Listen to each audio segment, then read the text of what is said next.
महाराष्ट्र की राजनीति से फिर एक बार बड़ी खबर आ रही है। लोकसभा स्पीकर ओम बिरला ने उद्धव ठाकरे के नेतृत्व वाली शिवसेना यूबीटी के 6 बागी सांसदों के एकनाथ शिंदे की शिवसेना में विलय को मान्यता दे दी है।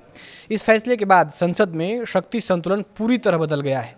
शिंदे गुट इसे अपनी सबसे बड़ी राजनीतिक जीत बता रहा है, जबकि उद्धव ठाकरे के लिए यह बड़ा झटका माना जा रहा है। नमस्कार, मैं आलोक आपका स्वागत करता हूं न्यूज़ 18 के डिजिटल प्लेटफॉर्म पर।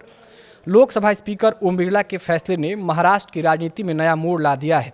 उद्धव ठाकरे की शिवसेना के 6 सांसद अब आधिकारिक तौर पर एकनाथ शिंदे के नेतृत्व वाली शिवसेना का हिस्सा माने जाएंगे। इन सांसदों में संजय देशमुख, संजय जाधव, संजय दीना, नागेश पाटिल, ओम प्रकाश राजे और भाऊ साहेब शामिल हैं। इन सभी सांसदों ने 22 जून को शिंदे गुट में शामिल होने का ऐलान किया था और बाद में लोकसभा सचिवालय में औपचारिक आवेदन देकर अपने विलय को मान्यता देने की मांग की थी। स्पीकर की मंजूरी के बाद अब लोकसभा में उद्धव ठाकरे की पार्टी के केवल 3 सांसद रह गए हैं, जबकि एकनाथ शिंदे की शिवसेना के सांसदों की संख्या बढ़कर 13 हो गई है। यह फैसला इसलिए भी अहम है क्योंकि 2024 के लोकसभा चुनाव में उद्धव ठाकरे की पार्टी 9 सांसद और शिंदे गुट के 7 सांसद जीत कर आए थे। अब समीकरण पूरी तरह बदल चुका है। एकनाथ शिंदे ने पहले ही दावा किया था कि यह पूरा विलय संविधान और 10वीं अनुसूची यानी दल बदल विरोधी कानून के तहत किया गया है। उनके मुताबिक 6 सांसद 2/3 बहुमत के साथ उनकी पार्टी में शामिल हुए और सभी संवैधानिक और प्रक्रियागत शर्तों का पालन किया गया है।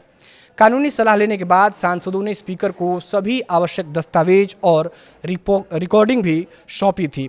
शिंदे ने कहा था कि लोकतंत्र में बहुमत सर्वोपरि होता है और जब किसी विधायी दल के 2/3 सदस्य विलय का फैसला करते हैं तो दल बदल कानून के तहत उन्हें अयोग्यता का सामना नहीं करना पड़ता।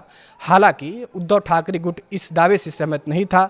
यूबीटी का कहना था कि केवल संसदीय दल में 2/3 बहुमत होना पर्याप्त नहीं है, बल्कि पार्टी के संगठनात्मक ढांचे से जुड़ी कानूनी शर्तें भी पूरी होनी चाहिए। गौरतलब है कि 2022 में शिवसेना में हुई ऐतिहासिक बगावत के बाद दोनों गुट पार्टी के नेतृत्व, संगठन और चुनाव चिन्हों को लेकर लगातार आमने सामने हैं। इससे पहले निर्वाचन आयोग भी शिवसेना का नाम और तीर कमान चुनाव चिन्ह एकनाथ शिंदे गुट को दे चुका है। अब लोकसभा स्पीकर के इस फैसले ने शिंदे गुट की स्थिति संसद में और मजबूत कर दी है। खास बात यह है कि यह फैसला संसद के मॉनसून सत्र शुरू होने से ठीक पहले आया है, जिससे बीजेपी के नेतृत्व वाले एनडीए की संसदीय ताकत और भी बढ़ गई है।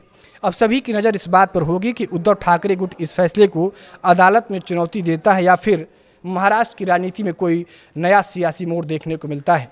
देश दुनिया की तमाम बड़ी खबरें देखने के लिए देखते रहिए न्यूज़ 18 का डिजिटल प्लेटफॉर्म।